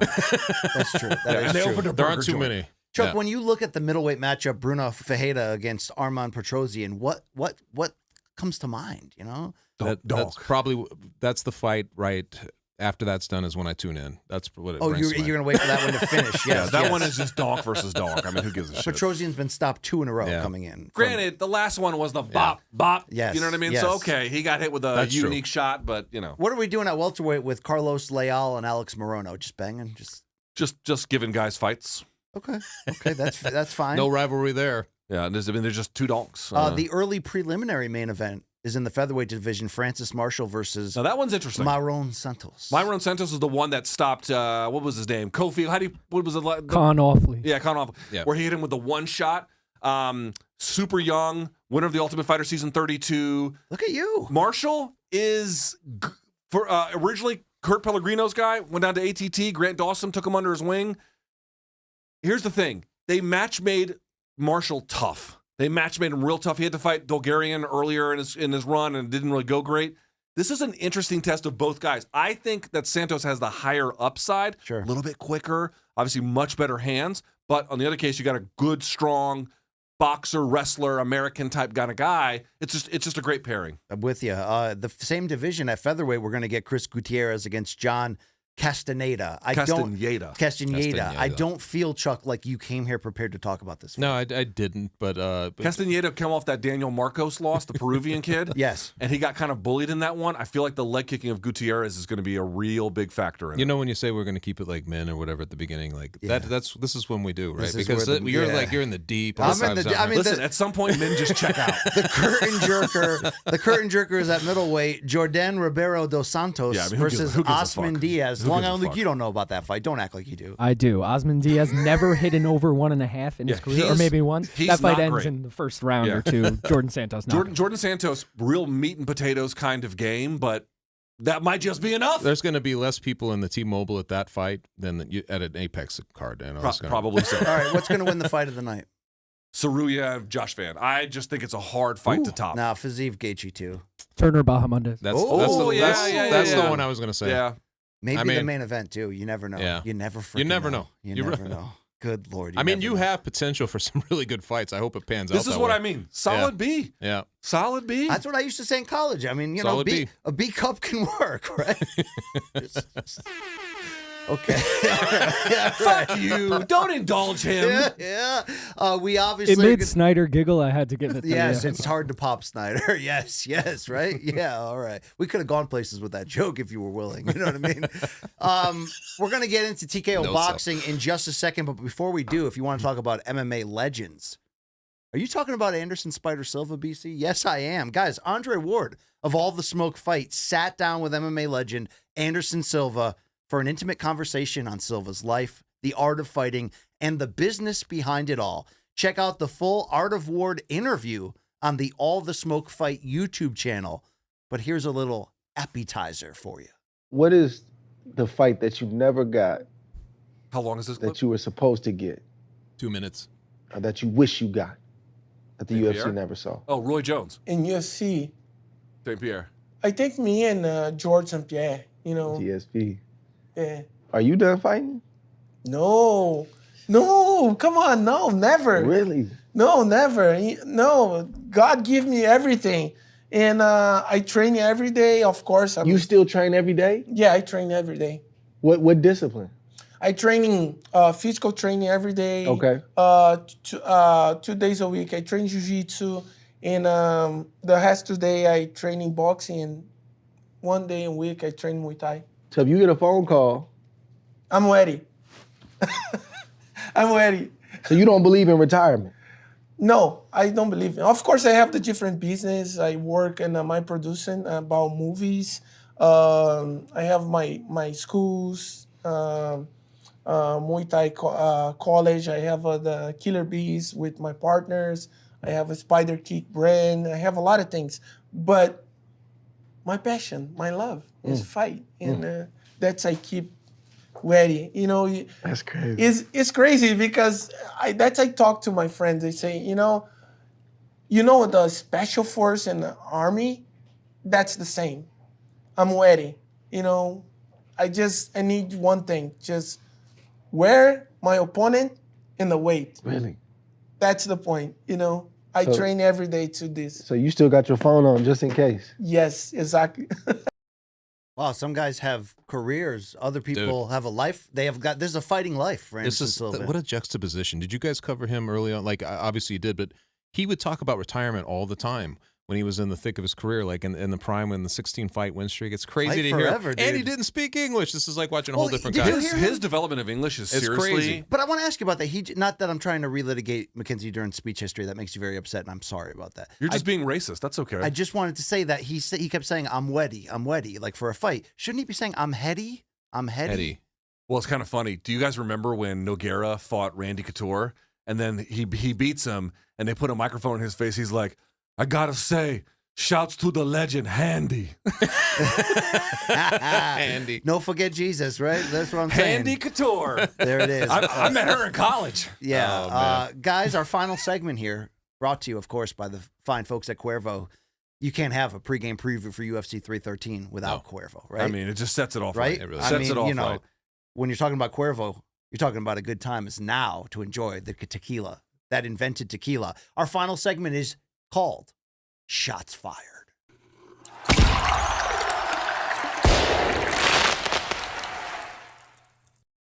The aftermath of the shot heard round the world in the boxing business space took place this week as TKO, led by Dana White, UFC CEO, and Nick Khan, WWE president, will embark full-time into boxing with the money from Turkey Al-Sheikh and Saudi Arabia.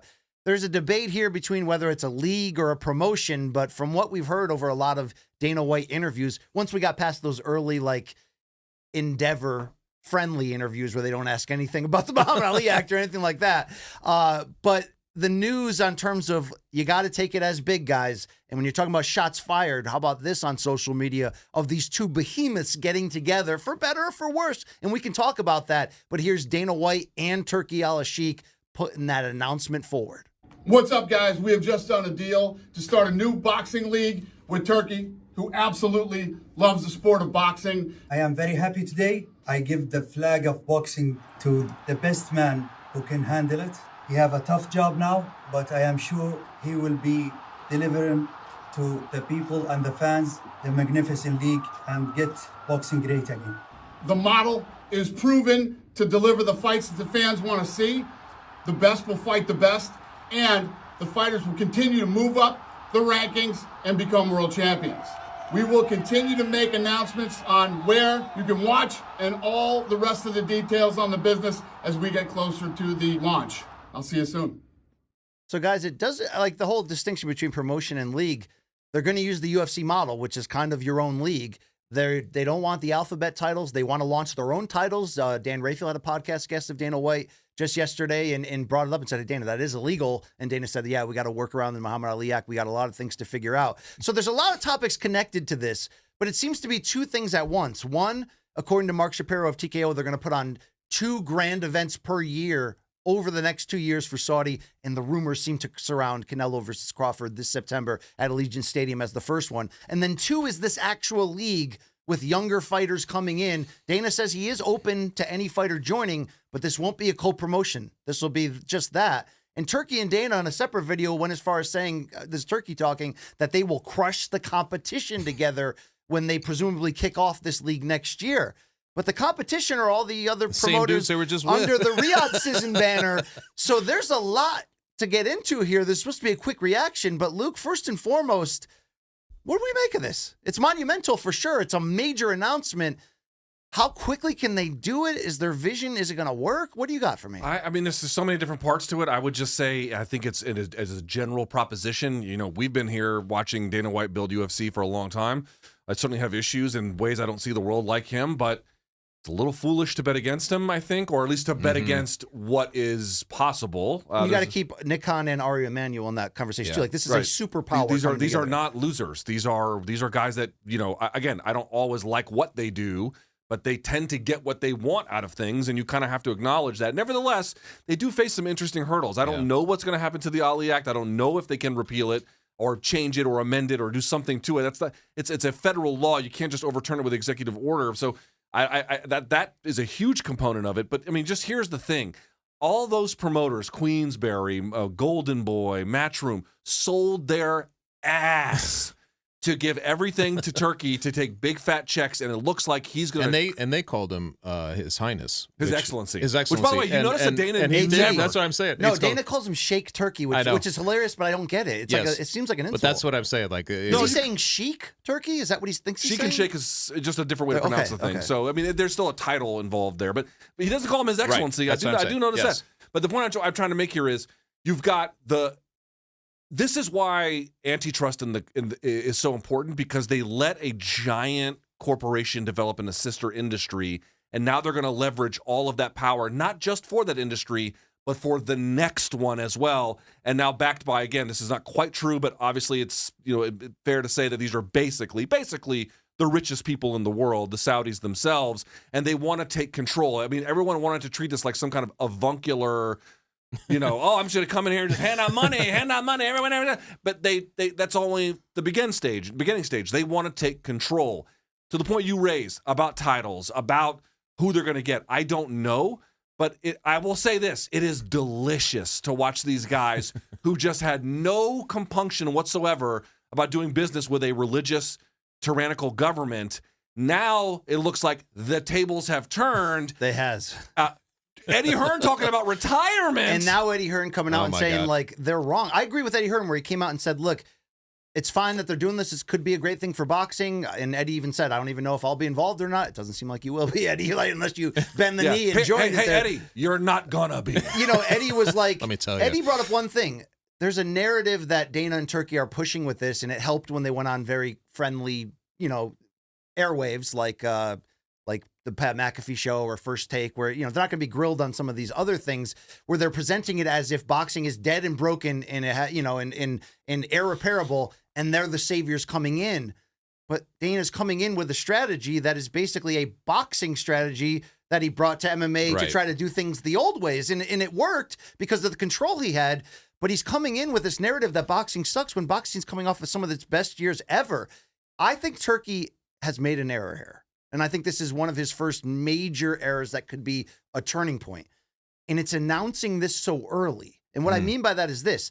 They announced it as this is the new boxing. TKO boxing will be the new boxing. Only TKO saying, like, we don't want the alphabets. I don't know if anyone saw the Canelo Skull press conference yesterday. Turkey was pushing away, even though that's a unification of all four belts. He was pushing them away to have the Ring magazine and whatever ceremonial belt was across his shoulders. They came out, I think, too aggressive to say, the future is us together and we're going to crush everybody else. I think they gave everybody else too much time to now go, wait, we were fine, as Luke said, selling our souls when it was filling our pockets. We were a part of the biggest fights ever. And we all, I think, didn't really care as much about things like sports washing and what Saudi's real intention was, because we're all getting, as the trade-off, these really big fights, and the traditional promoters, for the most part, are involved in them. Now they're straight up kind of telling those traditional promoters, you're out. Yeah, your and days in are a year numbered. from now, these guys are coming in. So I think for people that have been saying, and they're not fully wrong, but the people that have been parading, there's been a shameless group of people in boxing who have been parading around that Turkey is God's gift to boxing. And there's been a lot of great that's come from Turkey. There's no question about that. But it was always in line with, but we're getting the best fights and the fighters are getting paid. And you know what? This is insane. It's incredible. What about it when it shifts to now we're going to take the sport with the UFC model, And right now, what is UFC matchmaking? I'm complaining all the time about how watered down it is. We're complaining all the time about the fighters not getting paid enough what they deserve. And you're just going to force that model and that shape into the sport and then tell everybody we've taken over. Who's going to wear your championships unless you can get not 2 or 3 big free agents, but unless you can find a way to sign deals with these major promoters and bring these rosters in? It's going to take a long time to build up that base of fighters that are credible enough for you to be able to look at them and say, grandfather with like the Saudi, like it's Saudi's money, right? But it's a UFC kind of making everybody conform to this new way. right. You think Oscar De La Hoya is going to work for Dana White? Like, you know what I mean? We think Top Rank, is going to work for them. You think No. De La Hoya has thought this through as like a grand strategy and his role in it? He was happy to sell off Ring Magazine. He was happy to. Dude, they did Latino Night. Didn't they do Latino Night in Saudi Arabia? Yes. Like, what the fuck are you doing? I'm just saying, I think this was almost a soft heel turn by Turkey, and he doesn't realize it, where it's shaking up things too much and not going in the direction people thought. People thought he's actually unifying the sport, right? You're bringing that last card, the greatest card in the history of life, whatever it was, the last crescendo. The last crescendo. To his credit, he brought together the 6 biggest promoters in the sport. They didn't give their best fighters ever, but we saw a very deep, amazing card. People are rallying around that unity because we've been so disjointed in boxing. This new plan is only unity if everybody buys in, bows down, and gives up their fighters to the Otherwise, it's like TKO. you said, a 5th belt. So now it's going to be, so it doesn't fix the belts if you're only adding a 5th belt to what we're doing, and a 6th because now we have Ring Magazine. Here's what's so weird. In that video, Turkey's like, oh, Dana's going to make boxing great again. It's like, Turkey, I thought that's what you were doing. I know.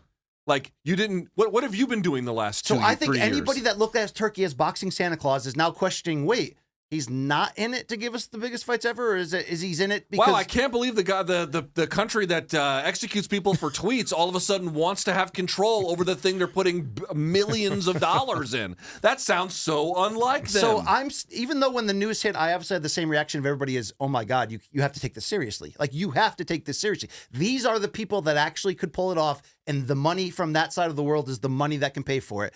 But how do they get from this rollout, even if they do Crawford Canelo, and I'll guarantee you they're going to do the best, as good a job as anybody could. That's what they're all about. But how do they take that to actually being able to say we have the best roster in boxing? You can put out really good fights, and I'm sure they're going to make the hell out of them. But if you don't have those big names, how long will it take? They told Sportico they're going to initially look to sign around 170 or so fighters. So I think they're going to build from the ground up and then sign from the top down. That's the model that everyone tends to follow. To your point, I don't know how far they're going to get with it or how fast. It really remains to be seen. But I'm going to say it again, dude. You're talking about a giant multi-billion-dollar company with also backed by Saudi money. This is a juggernaut and a half. And again, do we really think that the sanctioning bodies are going to put up a great fight for their own future? Do we really think that other promoters are going to think this? Bob Arum might think it through. They might do it now. Don't you think that was a sign when Turkey's pushing away all the belts? Like, it felt like it all played together. Maybe it was random and it was separate, but it felt like it's all part of the. We're in control now. To be clear, there was a community note on Marcos Villegas' tweet where it was like, it turns out Turkey wasn't exactly saying that, but it doesn't really matter because Dana in the interview with Dan Rafael was like, yeah, we're not going to work with the sanctioning body. So metaphor or otherwise, it doesn't really matter. But the point I want to make is, yeah, dude, I totally acknowledge all of the points you raise about the headwinds. They are real. The reality is, dude, we got here because, one, we let a monopoly grow in a sister industry. That's one. And also because the people who make boxing what it is are shitbags. They're shitbags. I'm not going to act like boxing was perfect or fixed or anything before this. They're shitbags who don't care about fixing the problems. And so here comes somebody who's like, oh, I'll fix your fucking problems for you. But here's the potential main difference, okay? Al Heyman has been seen as good and bad at different times in his run. He's done very powerful things to change the sport over time. But what do the fighters say about him at the end of the day every single time? They thank him for changing their lives and taking care of them and giving them opportunities. And that's the same way people were looking at Turkey under when he was boxing Santa Claus.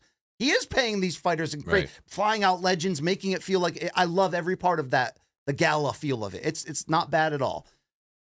But how can Dana bringing the UFC model into boxing still be about the fighters? I'm sure some big name fighters are going to sign with them and get big money up front. Like, I'm not doubting that. It's Turkey putting in the money. But you guys probably saw I interviewed Canelo yesterday on CBS Sports HQ and asked him his thoughts on TKO and Dana coming in. And his answer was basically built around, hey, if it's better for the fighters, good for the fighters, I'm all in. They're going to be good for the fighters. And if it's good for the fighters, then yeah, like he was all about like, yeah, I want promoters that come in that are actually all about the fighters. And it's probably taking a shot at Oscar De La Hoya, and I get that. But do we assume that Dana's going to come in and be about the fighters here?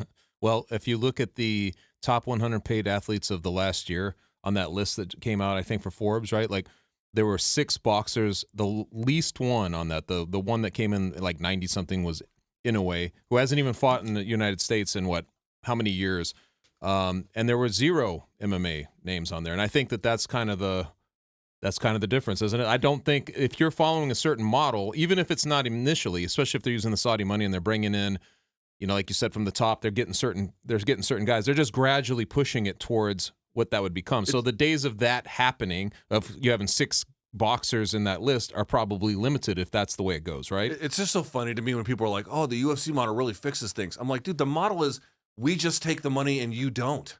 Like, people act like it's some fucking revolutionary idea. It's actually the old boxing model. It's the old boxing model where the promoters ripped off all the fighters. There's absolutely nothing revolutionary about it at all. It just switches the power. And the way they're just changing I have no idea how the Ali acts. Like what's going to happen with this? I don't know. But the way things are set up right now. It is big news, but there's still so many questions because what is the UFC model? The UFC model is we have all these managers that they want to keep their job and are willing to kind of lean UFC's way in a lot of these situations. Are all these lead promoters going to become boxing essentially managers and feeders? I have a feeling they'll do the exact same. Dude, and all the boxers too. Oh, I would never do that. You think so? I feel like the one thing about the Wild West spirit of the business side of it, which is either a good or a bad at different times. Sometimes it's fun. Sometimes that's the only story you're talking about. It's like these gunslingers. Sometimes they'll team up when the money makes sense, but they're all, even though that's a fault when they're only looking to get their individual piece of the pie. I can't take what Dana's saying as true. There's never been money invested back into the sport. Like, these guys are all swinging corporate raiders. They're all cowboys in the sense. There's not a big sign in Vegas that says home of boxing, but you know where the money goes? In Terrence Crawford's pocket, in Errol Spence's pocket, in Canelo's pocket. That's why you don't see the big neon sign for, Boxing Inc. or whatever the fuck in Las Vegas. That's why. Again, it's not, here's my genius idea. Instead of the boxers taking the money, we will take the money. Congratulate me on my business acumen. That's why I thought, the fuck are we doing? When Dana was saying we'll be HBO, I thought that could have worked. What if they became Turkey's pay-per-view network, right? For everything Turkey's doing, which is working with almost every promoter and putting people with their back against the wall and saying you're either with me or you're not. But if they're going to come in and say from day one, we will be our own separate thing and we will own all of boxing, I don't know if that'll work. We'll see. We shall see. We shall see.